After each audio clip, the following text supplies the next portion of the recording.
Welcome to TNPSC TNORB preparation. இந்த வீடியோவில் பார்த்தீங்கன்னா நம்ம வந்து குரூப் 4க்கு கிளாஸஸ் பார்த்துட்டு வரோம் ஃப்ரீயாக. அந்த வகையில் பார்த்தீங்கன்னா இன்றைக்கி வந்து பகுதி தமிழ் அறிஞர்களும் தமிழ் தொண்டும் அப்படிங்கிற பகுதியிலேருந்து நாமக்கல் கவிஞர் வே ராமலிங்கம் பிள்ளையை பற்றி டீட்டெயிலாக பார்க்க போகிறோம். ஆல்ரெடி பார்த்தீங்கன்னா பாரதியார் மற்றும் பாரதிதாசனை பற்றிய ஒரு முழு வீடியோ வந்து நம்ம சேனல் ஆல்ரெடி போட்டிருப்போம். அதாவது குரூப் 4 டைப்பில் என்னென்ன கொஸ்டின்லாம் கேட்கலாம் அப்படிங்கிற தொகுத்து ஆல்ரெடி போட்டிருக்கோம். அதுக்கான டெஸ்ட்டும் கொடுத்துருப்போம், செக் பண்ணி பாருங்கள். அது மட்டும் கிடையாது, பகுதி ஆ இலக்கியம், பகுதி அ இலக்கணம், அதுலேருந்து வீடியோஸ் போட்டிருக்கிறேன். ஸோ மறக்காமல் செக் பண்ணி பாருங்கள். ப்ளேலிஸ்ட் வந்து இந்த வீடியோக்கு டிஸ்கிரிப்ஷன் லிங்க் கொடுக்குறேன், யூஸ் பண்ணி பார்த்துக்கோங்க. ஓகேவா? ஸோ வாங்க நம்ம இன்றைக்கி நாமக்கல் கவிஞர்னு சொல்லக்கூடிய வே ராமலிங்கம் பிள்ளையை பற்றி என்னென்ன இருக்குன்னு சொல்லி டீட்டெயிலாக பார்க்கலாம். ஒரே வீடியோவில் முடிச்சிடுறோம். ஓகேவா? கொஞ்சம் பெரிய வகுப்பு தான். ஸோ ஃபுல்லாக பாருங்கள். முக்கியமான கேள்விகள் எல்லாமே இதில் அடங்கியிருக்கும். ஓகேவா? நீங்கள் ஸ்கூல் புக்கை பரட்டி பார்க்கவே வேண்டாம். ஓகேவா? ஸ்கூல் புக்கில் இருக்கக்கூடிய எல்லா டீட்டெயிலும் இதில் கவர் ஆகிரும்.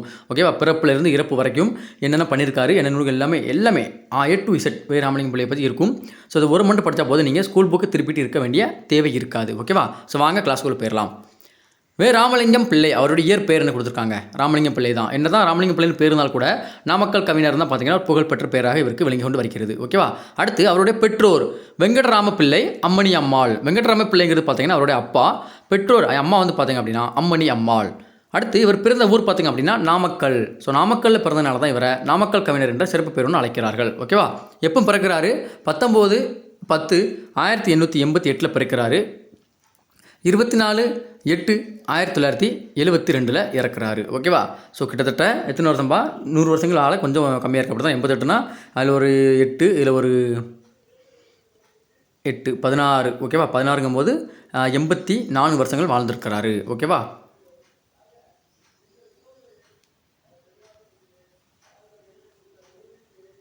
நிமிஷம்.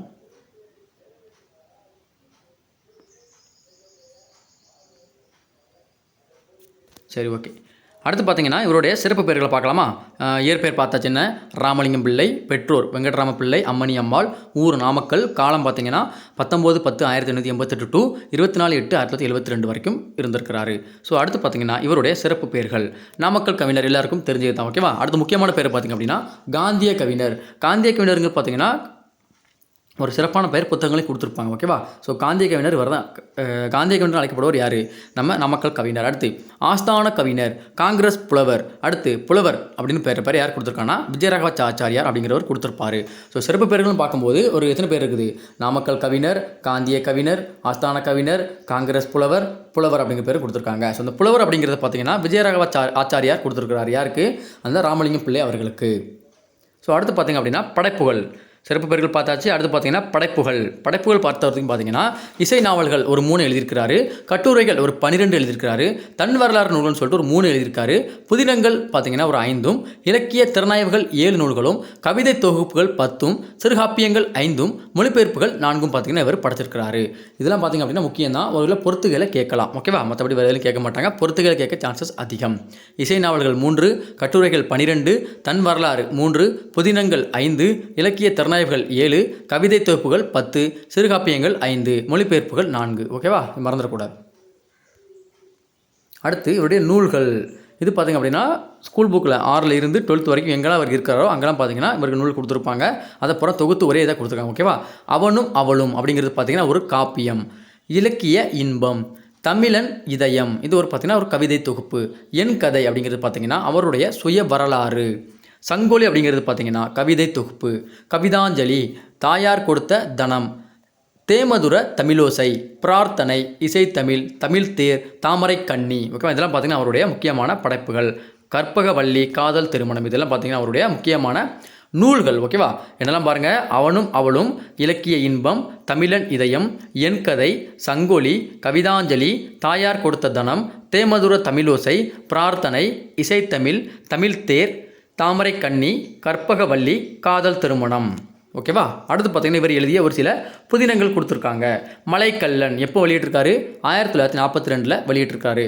கற்பகவல்லி 1962, தாமரை கண்ணி 1966, மரகதவல்லி 1962 வெளியிட்டிருக்காரு. மாமன் மகள், காதல் திருமணம் பார்த்தீங்கன்னா 1962 வெளியிட்டிருக்காரு. மேலே பார்த்தது பார்த்தீங்கன்னா மொத்த நூல்கள் கொடுத்துட்டாங்க. ஓகேவா? அடுத்து அதில் தனித்தனியாக பிரித்து கொடுத்துருக்காங்க. புதினம் அப்படின்னு கொடுத்துருக்காங்க. புதினம் எல்லாம் வருது? மலைக்கல்லன், கற்பகவல்லி, தாமரை கண்ணி, மரகதவல்லி, மாமன் மகள், காதல் திருமணம் எல்லாம் பார்த்தீங்க அப்படின்னா புதினம் அப்படிங்கிற பேரில் வரக்கூடிய முக்கியமான புதினங்கள். அடுத்து கவிதைகள். தேசபக்தி பாடல்கள் அப்படின்னு சொல்லி ஒரு கவிதை எழுதியிருக்காரு. 1938 வெளியிட்டிருக்காங்க. கவிதாஞ்சலி அப்படிங்கிற ஒரு கவிதை இருக்குது. 1953 வெளியிட்டிருக்காங்க. தமிழன் இதயம் அப்படிங்கிற கவிதையை 1942 வெளியிட்டிருக்காரு. தமிழ் மனம் அப்படிங்கிற கவிதையை 1953 வெளியிட்டிருக்கிறாரு. சங்கொலி அப்படிங்கிற அந்த கவிதையை 1953 தான் வெளியிட்டிருக்கிறாரு. காந்தி அஞ்சலி 51, மலர்ந்த பூக்கள் 1953, அவனும் அவளும் தமிழ் தேன் அப்படிங்கிற கவிதையை 1953 வெளியிட்டிருக்கிறாரு. நாமக்கல் கவிஞர்கள் பாடல்கள்னு சொல்லிட்டு 1960 வெளியிட்டிருக்கிறாரு. பிரார்த்தனை அப்படிங்கிற கவிதையை 1938 வெளியிட்டிருக்காரு. ஓகேவா? ஸோ கவிதை நூல்கள்னு சொல்ல போனால் தேசபக்தி பாடல்கள், கவிதாஞ்சலி, தமிழன் இதயம், தமிழ் மனம், சங்கொலி, காந்தி அஞ்சலி, மலர்ந்த பூக்கள், அவனும் அவளும் தமிழ் தேன், நாமக்கல் கவிஞர் பாடல்கள், பிரார்த்தனை. ஓகேவா? இதெல்லாம் பார்த்தீங்கன்னா அவருடைய முக்கியமான கவிதை நூல்கள். அடுத்து உரைநடை கட்டுரைகள் சில கொடுத்துருக்காங்க. என்னெல்லாம் பார்க்கலாமா? கவிஞன் குரல் அப்படிங்கிறது பார்த்தீங்கன்னா 1953 வெளிவந்த உரைநடை கட்டுரைகள். தமிழ் மொழியும் தமிழ் அரசும் 1956 வெளிவந்திருக்குது. பார்ப்பன சூழ்ச்சியா அப்படின்னு பார்த்தீங்கன்னா 1948 வெளிவந்த கட்டுரை. கம்பன் கவிதை இன்ப குவியல் அப்படிங்கிறது பார்த்தீங்கன்னா ஒரு கட்டுரை தான் வெளியிட்டிருக்காரு. வருஷம் கொடுக்கல. ஆசிரியராவது திராவிடராவது 1947 வெளிவந்த கட்டுரை. திருக்குறள் உரை இசைத்தமிழ் அப்படிங்கிறது பார்த்தீங்கன்னா 1965 வெளிவந்த கட்டுரை. அடுத்து உரைநடை நூல்கள் கம்பரும் வான்மீகியும். ஒரே ஒரு நூல் தான் கொடுத்துருக்காங்க. ஒரே நூல் தான். ஒரே நூல் எழுதியிருக்காரு. என்ன நூல்? கம்பரும் வான்மீகும் அப்படிங்கிற ஒரே ஒரு உரைநடை நூலை எழுதியுள்ளார். அடுத்து நாடகங்கள் சில எழுதியிருக்காரு. 2 எழுதியிருக்காரு. என்னெல்லாம்? மாமன் மகள், சரவண சுந்தரம். ரெண்டுமே பார்த்தீங்க அப்படின்னா நாடகம். ஓகேவா? என்னலாம்பா? மாமன் மகள், சரவண சுந்தரம். அடுத்து மொழிபெயர்ப்பு நூல் ஒன்று எழுதியிருக்காரு. காந்திய அரசியல் அப்படிங்கிறது ஒரே ஒரு மொழிபெயர்ப்பு நூல். அது எந்த மொழியிலேருந்து மொழிபெயர்த்தார் அப்படிங்கிறது தெரியல. மொழிபெயர்ப்பு நூல் சொல்லி சாதாரணமாக கொடுத்துருக்காங்க. என்னது? காந்திய அரசியல். அடுத்து பார்த்தீங்கன்னா இவர் நடத்திய ஒரே ஒரு இதழ் கொடுத்துருக்காங்க. லோகமித்திரன் அப்படிங்கிற இதழ் நடத்திருக்காரு. ரொம்ப ரொம்ப முக்கியமான ஒன்று. இந்த லோகமித்திரன் பார்த்தீங்கன்னா ஒரு வருஷம் ப்ரீவியஸ் இயர் கொஸ்டின் நினைக்கிறேன். ஓகேவா? லோகமித்திரன் அப்படிங்கிற இதழ் நடத்தியவர் யார்? நாமக்கல் கவிஞரான வே. ராமலிங்கம் பிள்ளை. அடுத்து பார்த்தீங்கன்னா குறிப்புகள். அவரை பற்றி முக்கியமான குறிப்புகள் இருக்குது. இதெல்லாம் பார்த்தீங்கன்னா கொஸ்டினே கேட்பாங்க. ஓகேவா? இதில் இருந்தால் கொஸ்டினே கேட்க போகிறாங்க குரூப் 4 எக்ஸாமில். பார்க்கலாமா ஒவ்வொன்றா? கத்தியின்றி எத்தமின்றி யுத்தமொன்று வருகுது போன்ற தேசபக்தி பாடல்களை பாடிய இவர் தேசியத்தையும் காந்தியத்தையும் போற்றியவர். அப்போ நம்ம உப்பு சத்தியாகிரகம் நடந்தது எப்போ? 1930 உப்பு சத்தியாகிரகம். 30 பார்த்தீங்க அப்படின்னா காந்தியடிகள் உப்பு சத்தியாகிரகம் இல்லை. அதுக்கு மறு வருஷம் பார்த்தீங்கன்னா தமிழ்நாட்டில் ராஜாஜி வந்து பார்த்தீங்கன்னா உப்பு சத்தியாகிரகத்தை தொடங்கியிருப்பார். எங்கே?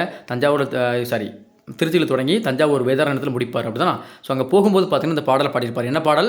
கத்தியின்றி இரத்தமின்றி யுத்தமொன்று வருகுது, சத்தியத்தின் நித்தியத்தை காப்பார் யாரும் இந்த கூட்டத்தில் சேருவீர்னு சொல்லி ஒரு பாடலை பாடியிருப்பார். யார்? இந்த வே. ராமலிங்க பிள்ளை அப்படின்னு சொல்லக்கூடிய நாமக்கல் கவிஞர். ஓகேவா? ஸோ அந்த மாதிரி தேசிய பாடலையும் தேசிய உணர்ச்சி மிக்க பாடலையும் பாடியிருக்காரு. அது மட்டும் இல்லாமல் தேசியத்தையும் காந்தியத்தையும் போற்றி வளர்த்துருக்காருன்னு சொல்லியிருக்காங்க. இதனால தான் பார்த்தீங்கன்னா இவரை காந்திய கவிஞர் அப்படிங்கிற பேரில் அழைப்பாங்க. அடுத்து இவரது கவிதைகள் சுதந்திர போராட்டத்தை பற்றி இருந்ததால் இவர் காந்திய கவிஞர் என வழங்கப்படுகிறார். சொன்னோம் இல்லையா? பாருங்கள், இவருக்கு எழுத முக்கால்வாசி கவிதை பார்த்திங்க அப்படின்னா சுதந்திர போராட்டத்திற்கு ஒரு உத்வேகமாக இருக்கும். அதனால தான் பார்த்தீங்கன்னா இவரை காந்திய கவிஞர் என்று அழைக்கிறோம். திருச்சிராப்பள்ளி மாவட்ட காங்கிரசின் செயலாளராகவும் கரூர் வட்டார காங்கிரஸ் தலைவராகவும் நாமக்கல் வட்டார காங்கிரஸ் தலைவராகவும் பணியாற்றியவர். தேசபக்தி மிக்க தமது பேச்சினால் பல இளைஞர்களை தேச தொண்டராகவும் மாற்றியவர். அப்போ இவர் பார்த்தீங்கன்னா திருச்சிராப்பள்ளி மாவட்ட காங்கிரஸ் செயலராக இருந்திருக்காரு. கரூர் வட்டார காங்கிரஸ் தலைவராகவும் இவர் இருந்திருக்காரு. அடுத்து நாமக்கல் வட்டார காங்கிரஸ் தலைவராகவும் பார்த்தீங்கன்னா இவர் பணியாற்றிருக்காரு. ஓகே, அதனால தான் பார்த்தீங்கன்னா காங்கிரஸ் புலவர் அப்படின்னு சொல்லி ஒரு பட்ட பேர் கொடுத்துருப்பாங்க இவருக்கு. அடுத்து ஓவியம் தவிர இவருக்கு கவிதை புனையும் ஆற்றலும் இருந்தது. 1924 ஆண்டில் காங்கிரஸ் தலைவர் எஸ். சீனிவாச ஐயங்கார் அறிவித்த ஒரு போட்டியில் தேசபக்தி பாடல்களை எழுதி தங்கப்பதக்கம் பரிசு பெற்றார். அது முதல் இவர் பல கவிதைகளை புனைந்து தள்ளினார். ஓகேவா? இவர் பார்த்தீங்கன்னா ஓவியம் நல்லா வரைவாராம். அது மட்டும் தான் பார்த்தீங்கன்னா கவிதை சிறந்து எழுதுவாராம். அப்படி ஒரு உதாரணமாக கொடுத்துருக்காங்க. 1924 பார்த்தீங்கன்னா காங்கிரஸ் தலைவர் ஒரு போட்டி வைக்கிறார். சீனிவாச ஐயங்கார் ஒரு என்ன போட்டி வைக்கிறாரு? அந்த பாட்டு போட்டி வைக்கிறத வச்சுக்கிடுவோம். அதில் தேசபக்தி மிகுந்த பாடல்களை பாடி தங்கப்பதக்கமும் வாங்குறார். யார்? ராமலிங்கம் பிள்ளை. அடுத்து அரசின் தடை உத்தரவை மீறி கூட்டங்களில் சொற்பொழி ஆற்றியவர். 1932 நடைபெற்ற உப்பு சத்தியாகிரக போராட்டத்தில் கலந்து கொண்டு ஓராண்டு சிறை தண்டனை பெற்றார். தமிழ்நாட்டின் முதல் அரசவை கவிஞர் பதவியும் பத்மபூஷன் பட்டமும் பெற்றார்னு சொன்னோம் இல்லையா? 1930 காந்தி வந்து அங்கே எங்கே பண்ணுவார்? குஜராத்தில் பண்ணுவார். அதுக்கு மறு வருஷம் 1931, 32 பார்த்தீங்கன்னா தமிழ்நாட்டில் உப்பு சத்தியாகிரகம் நடக்கும். ஓகேவா? அதில் கலந்து கொண்டு பார்த்தீங்கன்னா இவர் ஒரு ஆண்டு சிறை தண்டனையும் பெற்றிருக்கிறார். யார்? நாமக்கல் கவிஞர். அடுத்து பார்த்தீங்கன்னா தமிழ்நாட்டின் முதல் அரசவை கவிஞர் என்ற பட்டம் பெற்றவர் யார் தான்? இந்த வே. ராமலிங்கம் பிள்ளை தான் பெற்றிருக்கிறார். ஓகே, இது புக்கிலே கொடுத்துருப்பாங்க. ஒரு வருஷம் ப்ரீவியஸ் இயர் கொஸ்டினும் கூட. பத்மபூஷன் விருதும் பார்த்தீங்கன்னா இவருக்கு வழங்கியிருக்காங்க. சாகித்ய அகாதமியில் தமிழ் பிரதிநிதியாகவும் பொறுப்பு வகித்தவர். சாகித்ய அகாதமி பார்த்தீங்கன்னா இலக்கியங்களை சிறந்த விளங்கக்கூடியவங்களுக்கு விருதுகள் வழங்கக்கூடியது. ஸோ அதில் பார்த்தீங்கன்னா பிரதிநிதியாகவும் இவர் இருந்திருக்காரு. தமிழன் என்று சொல்லடா தலை நிமிர்ந்து நில்லடா என்கிற வீர நடைக்கு வித்திட்டு அவரின் நினைவாக அவர் வாழ்ந்த இல்லம் நினைவில்லமாக அமைக்கப்பட்டுள்ளது. இதில் நூலகம் ஒன்று செயல்பட்டு வருகிறது. அவர் வாழ்ந்த இல்லத்தை பார்த்தீங்கன்னா தமிழ்நாடு அரசு என்ன சொல்ல ஒரு நினைவில்லமாக அறிவித்து அதில் பார்த்தீங்கன்னா ஒரு லைப்ரரி நடத்திட்டு வரான்னு சொல்கிறாங்க. அடுத்து சென்னையில் உள்ள அரசு தலைமைச் செயலக 10 மாடி கட்டிடத்திற்கும் இவரது பெயர் சூட்டப்பட்டுள்ளது. ஓகேவா, தலைமைச் செயலக 10 மாடி கட்டிடம் இருக்குது தான், அதுக்கு பார்த்தீங்க அப்படின்னா இவர் பெயர் சூட்டியிருக்காங்களாம் சென்னை தலைமைச் செயலகத்தில். அடுத்து 1942 இவர் எழுதிய புதினம் மலைக்கல்லன் புத்தக உருவில் வெளிவந்தது. இதுவே திரைப்படமாக 1954 பத்திராஜா பிலிம்ஸ் தயாரிப்பில் வெளிவந்து மாபெரும் வெற்றியை அடைந்தது. இவர் 1942 பார்த்தீங்கன்னா ஒரு புக்கு வெளியிட்டிருக்காரு. என்ன புக்கு? மலைக்கல்லன் அப்படிங்கிற புக்கு. இதே பார்த்தீங்கன்னா இந்த புக்கில் உள்ள கதையை பேஸ் பண்ணி 1954 பார்த்தீங்கன்னா பத்திராஜா பிலிம்ஸ் சார்பில் பார்த்தீங்கன்னா ஒரு படம் எடுக்கிறாங்க. என்ன படம்? மலைக்கல்லன் சொல்லி எடுக்கிறாங்க. அது ஒரு மிகப்பெரிய வெற்றி அடைஞ்சிருக்குது. ஓகேவா. அடுத்து சின்ன அண்ணாமலை என்பவர் தமிழ் பண்ணை என்றொரு நூல் வெளியிட்டு நிறுவனம் வைத்திருந்தார். அவர் ஒரு தீவிர காங்கிரஸ்காரர். இந்த வெளியீட்டு நிறுவனத்தின் வாயிலாக கவிஞரின் சில பாடல்களும் புதினங்களும் புத்தக உருவில் வெளிவந்தன. அதாவது அவர் ஒரு தீவிர காங்கிரஸ்வாதி, அதாவது காங்கிரஸினுடைய ஒரு தீவிரமான தொண்டர் இருக்கார். அவர் பார்த்தீங்கன்னா தமிழ் பண்ணை அப்படிங்கிற ஒரு நூல் வெளியீட்டு நிறுவனம் வச்சிருக்காரு. ஸோ அந்த நிறுவனத்தின் மூலமாக பார்த்தீங்கன்னா இந்த ராமலிங்க பிள்ளையுடைய ஒரு சில கதைகளும் பாடல்களும் நூல்களும் பார்த்தீங்கன்னா புத்தக வடிவில் வெளியிட்டிருக்காரு. யார்? இந்த சின்ன அண்ணாமலை அப்படிங்கிறவர். அடுத்து பாரதியார், வேசு ஐயர் போன்ற சான்றோர்களின் நட்பு இவருக்கு கிடைத்திருக்கிறது. இவரது பாடல் ஒன்றை கேட்ட பாரதியார் பழைய பாண்டியா என்று புகழ்ந்திருப்பது சரித்திரத்தில் ஏற்கனவே பதிவான ஒன்று. ஓகேவா. ஸோ பாரதியார் வேசு ஐயரும் பார்த்தீங்கன்னா முக்கியமான ஆள். அவங்க கூட பார்த்தீங்கன்னா இவர் பழகியிருக்காரு. ஸோ அப்படி பாரதியார்ட்ட ஒரு பாடலை பாடியிருப்பார். அந்த பாடல் பாடிக்கும்போது பார்த்தீங்க அப்படின்னா பழைய பாண்டியா அப்படிங்கிற பட்ட பேரை யாருக்கு கொடுத்துருப்பாரு? நான் பாரதியார் பார்த்தீங்க அப்படின்னா இவர் கொடுத்துருப்பாரு, நாமக்கல் கவிஞருக்கு. அடுத்து குமாரசாமி ராஜா மதராஸ் மாகாணத்தின் முதலமைச்சராக இருந்தபோது அரசவை கவிஞராக இவரை அரசு 1949 நியமித்தது. தமிழகத்தின் முதல் அரசவை கவிஞர் இவரும் தெரியும், எந்த ஆண்டும் தெரியாது இல்லையா. 1949 நியமிச்சிருக்காங்க. யார் நியமிச்சிருக்கா? குமாரசாமி ராஜா. அவர் பார்த்தீங்கன்னா மதராசனுடைய முதலமைச்சர் இருக்கும்போது நியமிச்சிருக்காரு. எப்போ? 1949. இவர் செயலால் காந்தியடிகளையும் பாட்டால் பாரதியையும் தம் குருவாக ஏற்றுக்கொண்டவர். ஓகேவா. செயல், அதாவது காந்தியடிகள் செய்யக்கூடிய செயலை பார்த்து ஒரு பார்த்தீங்கன்னா அவர் காந்தியடிகளை குருவாகவும் பாட்டு, அதாவது பாட்டு பாடல சிறந்தவர்கள் பாரதியார்னால ஸோ பாரதியார் குருவாகவும் ஏற்றுக்கொண்டார். காந்தியையும் பாரதியாரும் பார்த்தீங்கன்னா தம் குருவாக ஏற்றுக்கொண்டார். யார்? நாமக்கல் கவிஞர். முதலில் பாலகங்காராத திலகர் போன்றவர்களின் தீவிரவாதத்தால் ஈர்க்கப்பட்ட இவர் மகாத்மா காந்தியின் கொள்கைகளால் ஆட்கொள்ளப்பட்ட பின் அறப்போராட்டத்தால் மட்டுமே விடுதலை பெற முடியும் என்ற முடிவுக்கு வந்தார். இவர் பார்த்தீங்கன்னா பாலகங்கா திலகர் ஒரு தீவிரவாதியாக இருந்திருக்கார். ஓகேவா. அடிதடி, அதாவது உயிர் அடுத்தவங்களை கொண்டு தான் சுதந்திரம் வாங்க முடியும்னு சொல்லி நம்பிட்டு இருந்திருக்காரு. ஆனால் காந்தியடிகள் வந்த பிறகு காந்தியடிகளை பார்த்தீங்கன்னா ஸோ அறப்போராட்டத்தின் மூலமும் சுதந்திரத்தை பெற முடியும்னு சொல்லிட்டு மாறிட்டாருன்னு சொல்லியிருக்காங்க. இவர் 3 மாதம் மட்டுமே தொடக்கப்பள்ளி ஆசிரியராக பணிபுரிந்தார். 3 மாதம் பார்த்தீங்கன்னா ஸ்கூல் டீச்சராக பணிபுரிஞ்சிருக்காரு. சிறுவயது முதல் ஒரு முஸ்லீம் தாயால் வளர்க்கப்பட்டவர். ஓகேவா. அவங்க பேர் கொடுத்துருக்காங்க, பதுலா பீவி அப்படிங்கிற பேர் கொடுத்துருக்காங்க. ஸோ அவங்க தான் பார்த்தீங்கன்னா இந்த நாமக்கல் கவிஞரை வளர்த்துருக்காங்க. இவர் ஒரு சிறந்த ஓவியர், மேலே பார்த்தாச்சு. இவர் முதலாக வரைந்த படம் பார்த்தீங்கன்னா ராமகிருஷ்ண பரமஹம்சர். அவருடைய படத்தை தான் பார்த்தீங்கன்னா ஒரு ஓவியமாக வரைந்திருக்காரு. யார? ராமகிருஷ்ண பரமஹம்சர். அடுத்து அரியணையில் அமர்ந்திருக்கும் 5ஆம் ஜார்ஜ் மன்னனுக்கு பாரத மாதா முடிசூட்டுவது போல் படம் வரைந்து தங்கப்பதக்கம் வென்றார். அதாவது ஆங்கிலேயர் ஆட்சி புரிக்கும்போது பார்த்தீங்கன்னா ஒரு மன்னர் இருப்பார், 5ஆம் ஜார்ஜ். ஓகேவா. ஸோ அவருக்கு நம்ம இந்திய நாட்டோட பாரத மாதா பட்டம் சூட்டுவது போல் ஒரு படம் வரைச்சி கொடுத்துருக்காரு. அதுக்கு தங்கப்பதக்கமும் கொடுத்துருக்காங்க. இவரின் பாடல்களை தொகுத்து வெளியிட்டவர் தணிகை உலகநாதன். அதாவது ஒரு பாடல்கள் நிறைய பாடல் இருக்குல்ல, எல்லாத்தையும் தொகுத்து வெளியிட்டவர் யாருன்னு கேட்டிருக்காங்க. தணிகை உலகநாதன் அப்படிங்கிறது தான் பார்த்தீங்கன்னா தொகுத்து வெளியிட்டிருக்காரு. ஓகேவா. அடுத்து தட்டாரா தெரு என்று அழைக்கப்பட்ட வந்த இவர் வாழ்ந்த தெரு கவிஞர் ராமலிங்கம் தெரு என்று பெயர் மாற்றம் செய்யப்பட்டுள்ளது. இவர் காலத்தில் தெரு பார்த்தீங்கன்னா தட்டாரா தெரு அப்படிங்கிற பேர் அழைக்கப்பட்டிருக்குது. ஸோ இப்போ பார்த்தீங்கன்னா அது நாமக்கல் கவிஞர் ராமலிங்கம் தெரு என்று மாற்றப்பட்டதுன்னு சொல்லியிருக்காங்க.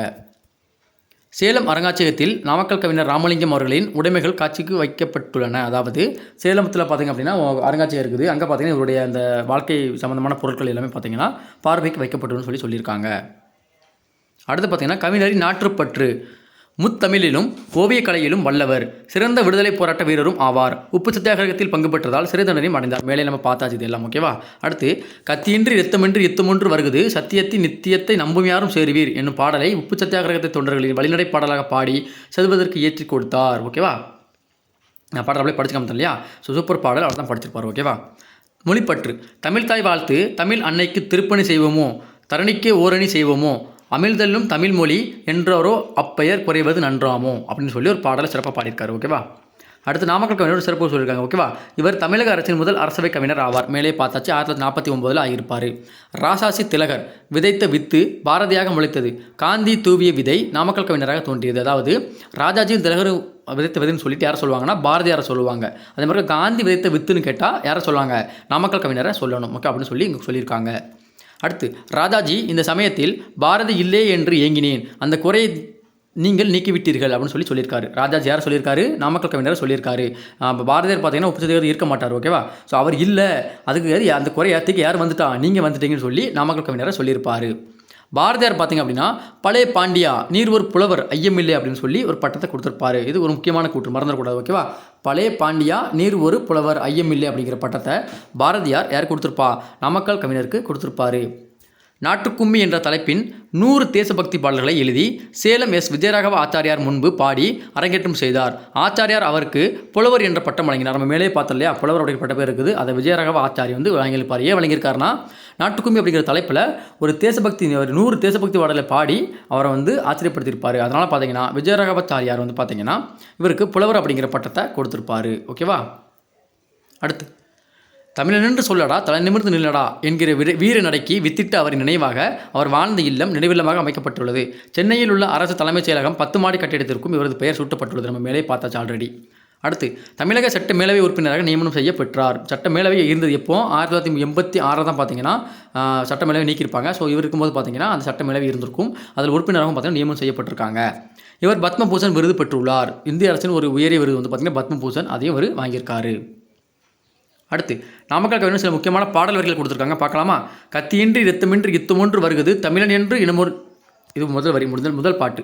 அடுத்து தமிழன் என்றோர் இனமுண்டு தனியே அவருக்கு ஒரு குணமுண்டு, முடிஞ்சதா. இது ஒரு பாடல்.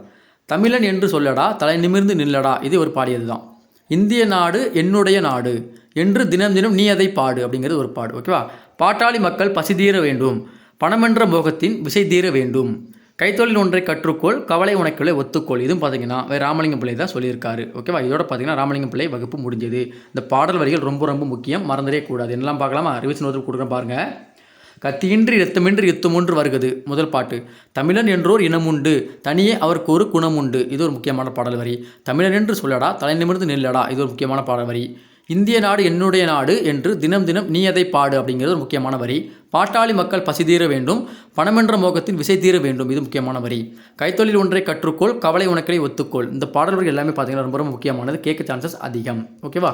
ஸோ இதை பார்த்தீங்கன்னா அப்படின்னா நாமக்கல் கவிஞர் பற்றி முக்கியமான டீட்டெயிலாம் முடிஞ்சுது. ஸோ எல்லாமே இல்லை தகவல் எல்லாம் அடங்கியிருக்கும்னு நினைக்கிறேன். மேக்ஸிமம் பார்த்தீங்கன்னா நூல்கள் கேட்பாங்க, இல்லைனா அது பாடல் வரிகள் கேட்பாங்க, இல்லைனா இதுலேருந்து ஏதாவது தகவல் கேட்பாங்க. ஓகேவா. இதை விட்டால் கேட்க சான்சஸ் எதுவுமே கிடையாது. ஓகேவா. கிட்டத்தட்ட 18 நிமிஷம் ஆயிடுச்சு. ஸோ இதுக்கான பிடிஎஃப் நம்ம டெலிகிராம் சேனல் இருக்கும், ஜாயின் பண்ணிக்கோங்க. இதுக்கான டெஸ்ட்டும் கூட சீக்கிரம் கொடுக்குறேன். ஸோ ஆல்ரெடி பார்த்தீங்கன்னா நிறைய டெஸ்ட் கொடுத்துட்டு இருக்கிறேன், அதெல்லாம் ஃப்ரீயாக அட்டன் பண்ணுங்கள். கிட்டத்தட்ட 1 லட்சம் பேர் இருக்கக்கூடிய ஒரு சோஷியல் மீடியா பிளாட்ஃபார்மில் என்னுடைய இதில் ஒரு 500 பேருக்கு டெஸ்ட் எழுத மாட்டேங்க. ஓகேவா. ஸோ டெஸ்ட்லாம் ஃபாலோ பண்ணுங்கள், நீங்கள் எக்ஸாமில் நல்லா ப்ரிப்பேர் பண்ணலாம். ஸோ நன்றி, வணக்கம். அடுத்த சந்திக்கலாம். நம்ம சேனலை மறக்காமல் சப்ஸ்கிரைப் பண்ணிக்கோங்க. அடுத்து பார்த்தீங்கன்னா இன்ஸ்டா பேஜையும் ஃபாலோ பண்ணிக்கோங்க.